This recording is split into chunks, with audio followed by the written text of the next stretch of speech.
ಯಾವುದೋ ಗಹನವಾದ ಆಲೋಚನೆಯಲ್ಲಿ ಇದ್ದವನಿಗೆ ತನ್ನ ತಂಗಿಯ ಧ್ವನಿ ಕೇಳಿಸಲೇ ಇಲ್ಲ.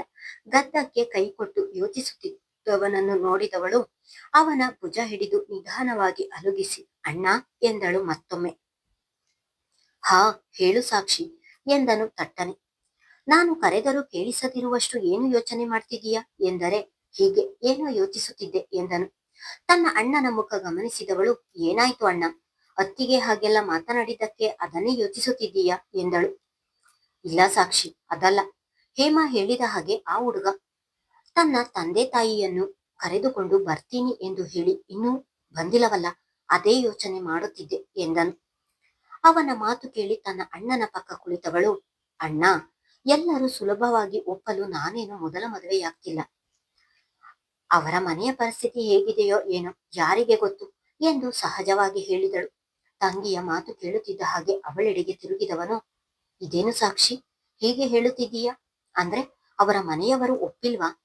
ಹಾಗಾದ್ರೆ ಆ ಹುಡುಗ ಹೇಳಿದ್ದು ಎಲ್ಲ ಸುಳ್ಳ? ಅವನು ನಿನ್ನನ್ನು ಮದುವೆಯಾಗುವುದಿಲ್ವಾ ಎಂದನು ಒಂದೇ ಉಸಿರಿಗೆ. ಅಣ್ಣ, ನಾನು ಹಾಗೆ ಹೇಳಲಿಲ್ಲ. ಎಲ್ಲರೂ ಒಪ್ಪಿ ಬಂದರೆ ಮದುವೆ ಮಾಡು, ಇಲ್ಲದಿದ್ದರೆ ಬೇಡ ಎಂದಳು. ತಂಗಿಯ ಸಹಜವಾದ ಮಾತುಗಳನ್ನು ಕೇಳಿ, ಇದೇನು ಸಾಕ್ಷಿ, ಇಷ್ಟು ಸುಲಭವಾಗಿ ಹೇಳ್ತಿದೀಯಾ? ಆ ಹುಡುಗ ನಿನ್ನನ್ನು ಮದುವೆಯಾಗಲು ಬರಲಿಲ್ಲ ಅಂದ್ರೆ ನಿನಗೆ ನೋವಾಗುವುದಿಲ್ಲವಾ ಎನ್ನುತ್ತಿದ್ದ ಹಾಗೆ, ಖಂಡಿತ ಇಲ್ಲ ಅಣ್ಣ. ನಾನು ನಿನ್ನ ಇಷ್ಟದ ಹಾಗೆ ಮದುವೆ ಆಗ್ತೀನಿ ಎಂದು ಹೇಳಿದ್ದೇನೆ. ಆದ್ರೆ ಅವರನ್ನೇ ಮದುವೆ ಆಗ್ತೀನಿ ಎಂದು ಹೇಳಿಲ್ಲ. ಅವರಿಲ್ಲ ಅಂದ್ರೆ ಬೇರೆಯವರನ್ನು ಹುಡುಕು. ನಿರೀಕ್ಷೆ ಇದ್ದಲ್ಲಿ ನೋವಾಗುತ್ತೆ, ಆದ್ರೆ ನನಗೆ ಆ ನಿರೀಕ್ಷೆಯೇ ಇಲ್ಲ ಎಂದಳು. ಕಾಫಿ ಶಾಪ್ನಲ್ಲಿ ನಿಮ್ಮ ಮನೆಯಲ್ಲಿ ಎಲ್ಲರೂ ಮದುವೆಗೆ ಒಪ್ಪಿದ್ದಾರಾ ಎಂದು ಕೇಳಿದವಳಿಗೆ ತಡವರಿಸಿ ಅಪ್ಪ ಒಪ್ಪಿದ್ದಾರೆ, ಅಮ್ಮ ಕೂಡ ಒಪ್ತಾರೆ ಎಂದು ಹೇಳಿದಾಗಲೇ ಸಾಕ್ಷಿಗೆ ಅವರ ತಾಯಿ ಈ ಮದುವೆಗೆ ಒಪ್ಪಿಲ್ಲ ಎಂದು ತಿಳಿದು ಹೋಯಿತು. ಅದಾಗಲೇ ಅವರು ಒಪ್ಪೋದಿಲ್ಲ ಎಂದುಕೊಂಡು ಸುಮ್ಮನಾಗಿದ್ದಾಳೆ. ಸಾಕ್ಷಿ, ಇದೇನು ಇಷ್ಟು ಸುಲಭವಾಗಿ ಹೀಗೆ ಹೇಳ್ತಿದೀಯ? ಆ ಹುಡುಗ ನಿನ್ನನ್ನು ಪ್ರೀತಿಸುತ್ತಿದ್ದೇನೆ ಅಂತ ತಾನೇ ಹೇಳಿದ್ದು? ಅಣ್ಣ, ಪ್ರೀತಿಸಿದ ಮಾತ್ರಕ್ಕೆ ಎಲ್ಲರ ಪ್ರೀತಿಯು ಸಕ್ಸಸ್ ಆಗುವುದಿಲ್ಲ. ಎಷ್ಟು ಜನ ತಮ್ಮ ಪ್ರೀತಿಯನ್ನು ಅವರವರ ಕುಟುಂಬಕ್ಕಾಗಿ ತ್ಯಾಗ ಮಾಡಿಲ್ವಾ? ಇನ್ನೆಷ್ಟೋ ಜನ ಪ್ರೀತಿಸಿದವರನ್ನು ಮರೆಯಲು ಆಗದೆ ಹಾಗಂತ ಎತ್ತವರನ್ನು ಎದುರು ಹಾಕಿಕೊಂಡು ಮದುವೆಯೂ ಆಗದೆ ಆತ್ಮಹತ್ಯೆ ಮಾಡಿಕೊಂಡಿಲ್ವಾ?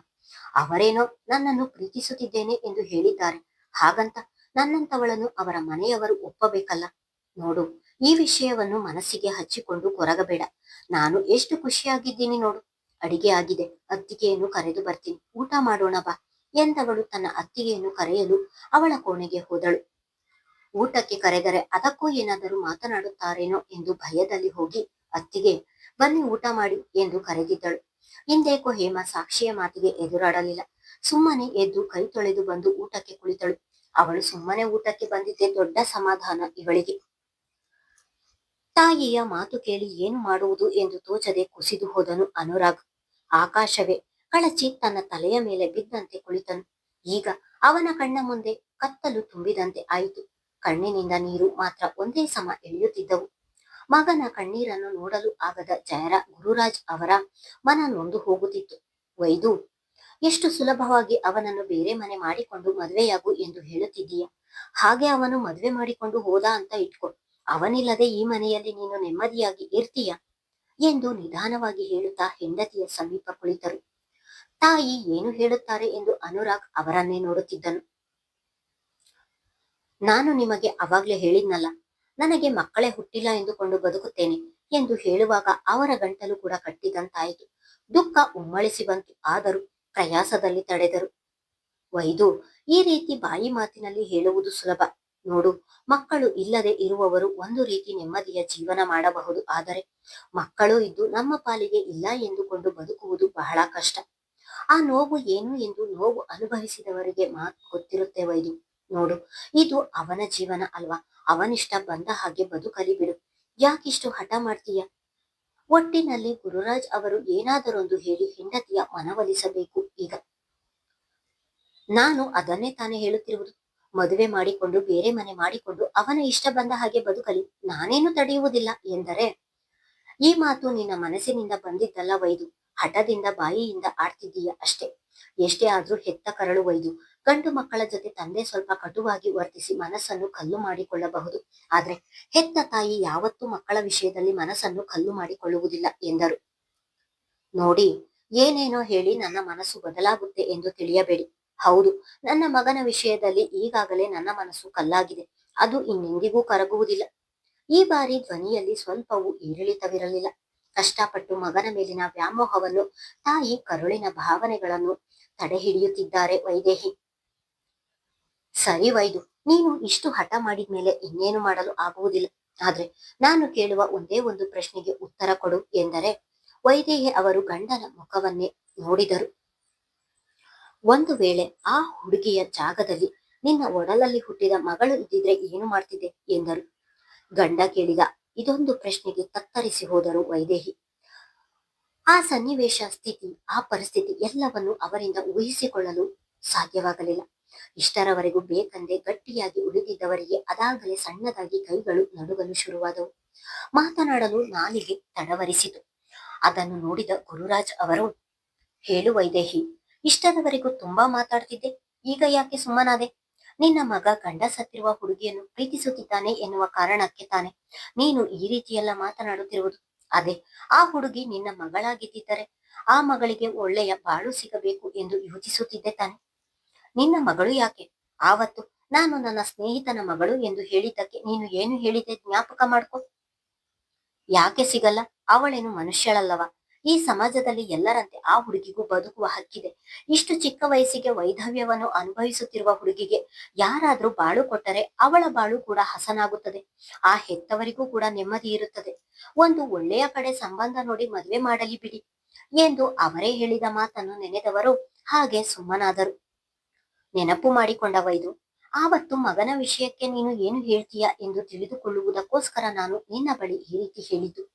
ನನ್ನ ಸ್ನೇಹಿತ ಅವಳ ಮಗಳಿಗೆ ಮದುವೆ ಮಾಡಲು ನೋಡುತ್ತಿದ್ದಾನೆ ಎಂದು ಹೇಳಿದ್ದಕ್ಕೆ ಅವಳಿಗೂ ಅವಳದೇ ಆದ ಜೀವನ ಬೇಕು, ಮದುವೆ ಮಾಡುವುದು ಒಳ್ಳೆಯದು ಎಂದು ಆವತ್ತು ಹೇಳಿದ ನೀನು ಇವತ್ತು ಯಾಕೆ ಹೀಗಾಡ್ತಿದ್ದೀಯ? ಅಂದ್ರೆ ಈ ರೀತಿಯೆಲ್ಲ ಮಾತುಗಳು ಬೇರೆಯವರ ಮನೆಗೆ ಮಾತ್ರನ? ನಮ್ಮ ಮನೆಗೆ ಅಳವಡಿಸಿಕೊಳ್ಳುವುದು ಬೇಡವಾ ವೈದು? ಬೇರೆಯವರಿಗೆ ಉಪದೇಶ ಕೊಡುವ ಮೊದಲು ಆ ಉಪದೇಶ ನಮ್ಮ ಜೀವನದಲ್ಲಿ ನಾವು ಪಾಲಿಸುತ್ತಿದ್ದೇವಾ ಎಂದು ನೋಡಬೇಕು. ಇಲ್ಲದಿದ್ರೆ ಅದು ಬಿಟ್ಟು ಉಪದೇಶವಾಗುತ್ತದೆ ಎಂದರು. ತನ್ನ ಹೆಂಡತಿಯ ಮೌನವನ್ನು ನೋಡಿದವರು ತನ್ನ ಮಾತು ಹೆಂಡತಿಗೆ ಸರಿಯಾಗಿ ನಾಟಿದೆ ಎಂದುಕೊಂಡು ಮಗನ ಮುಖವನ್ನು ನೋಡಿ ಅವನಿಗೆ ಕಣ್ಣಿನಲ್ಲಿಯೇ ಸಮಾಧಾನ ಮಾಡಿದರು. ನೋಡು ವೈದು, ನಮ್ಮ ಮಗನಿಗೆ ಬೇರೆ ಕಡೆ ಹುಡುಗಿ ನೋಡಿ ಮದುವೆ ಮಾಡ್ತೀವಿ. ಆದ್ರೆ ಅವನು ಆ ಹುಡುಗಿಯ ಜೊತೆ ನೆಮ್ಮದಿಯಾಗಿ ಇರ್ತಾನೆ ಎನ್ನುವುದು ಏನು ಗ್ಯಾರಂಟಿ? ಇಷ್ಟು ದಿನದವರೆಗೂ ಅವನು ನಮ್ಮ ಇಷ್ಟದಂತೆಯೇ ಓದಿ ಬದುಕುತ್ತಿದ್ದಾನೆ. ಈಗ ಅವನ ಸಂಗಾತಿಯನ್ನು ಅವನೇ ಆರಿಸಿಕೊಳ್ಳುವ ಸ್ವಾತಂತ್ರ್ಯ ಅವನಿಗಿದೆ. ಅವನಿಗೆ ಕೊಡು. ಅವನು ಇಷ್ಟಪಟ್ಟವರ ಜೊತೆ ಖುಷಿಯಾಗಿ ಇದ್ದರೆ ಅವನ ಖುಷಿ ನೋಡಿ ನಮಗೆ ನೆಮ್ಮದಿ ತಾನೆ. ಹೇಳುವಷ್ಟು ಹೇಳಿದ್ದೇನೆ, ಇದರ ಮೇಲೆ ನಿನ್ನಿಷ್ಟ ಎಂದರು. ಗಂಡನ ಮಾತು ಕೇಳಿ ಅವರ ಮನಸ್ಸು ತಿಳಿಯಾದ ನೀರಿನಲ್ಲಿ ಕಲ್ಲು ಬಿದ್ದಂತೆ ಆಯಿತು. ಅಲ್ಲಿ ಕೂರಲು ಆಗದೆ ಎದ್ದು ತನ್ನ ಕೋಣೆಗೆ ಹೋದರು. ತನ್ನ ತಾಯಿ ಎದ್ದು ಹೋದದ್ದನ್ನು ನೋಡಿ ಎದ್ದು ನಿಂತವನು ಸೋತ ಧ್ವನಿಯಲ್ಲಿ ಅಪ್ಪ ಎಂದನು. ಎರಡೂ ಕೈಯಲ್ಲಿ ಮಗನ ಭುಜ ಹಿಡಿದವರು, ಅನು, ನೀನು ಹೀಗಿದ್ರೆ ನನ್ನಿಂದ ನೋಡಲು ಆಗಲ್ಲ. ನನ್ನ ಮಗ ಯಾವತ್ತೂ ನಗು ನಗುತ್ತಾ ಖುಷಿಯಾಗಿ ಇರ್ಬೇಕು ಎಂದವರ ಕಣ್ಣಂಚು ಒದ್ದೆಯಾಯಿತು. ಮಗನ ವಿಷಯ ಎಂದರೆ ಅವರು ಬೇಗ ಭಾವುಕರಾಗುತ್ತಾರೆ. ಅಪ್ಪ, ಅಮ್ಮ ಎಂದನು ಮತ್ತೆ. ಏನು ಆಗಲ್ಲ ಅನು, ಹೆಚ್ಚು ಯೋಚಿಸ್ಬೇಡ. ನನ್ನ ಮಾತು ಅವಳಿಗೆ ನಾಟಿದೆ ಅಂದ್ರೆ ಅವಳ ಮನಸ್ಸು ಖಂಡಿತ ಬದಲಾಗುತ್ತೆ. ಹೋಗಿ ಮಲಗು ಎಂದವರು ತಾವೂ ಕೂಡ ಕೋಣೆಗೆ ಹೊರಟರು. ಕೋಣೆಗೆ ಬಂದು ಹಾಸಿಗೆಯ ಮೇಲೆ ಬಿದ್ದವನಿಗೆ ಮತ್ತೊಮ್ಮೆ ಕಣ್ಣಿನಿಂದ ನೀರು ಇಳಿದವು.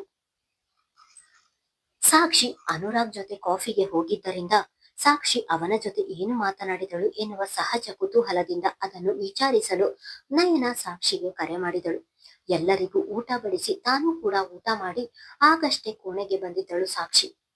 ನಯನ ಕರೆ ಮಾಡುವುದನ್ನು ನೋಡಿ ಕರೆ ಸ್ವೀಕರಿಸಿ, ಹೇಳು ನಯನ ಎಂದಳು. ನಾನೇನಮ್ಮ ಹೇಳೋದು, ಇವತ್ತು ನಿನ್ನ ಹುಡುಗನ ಜೊತೆ ಕಾಫಿಗೆ ಹೋಗಿದ್ದಲ್ಲ, ಅಲ್ಲಾದ್ರೂ ಮಾತನಾಡಿದ್ಯಾ ಎಂದು ಕೇಳಲು ಕಾಲ್ ಮಾಡಿದೆ ಎಂದಳಷ್ಟೆ.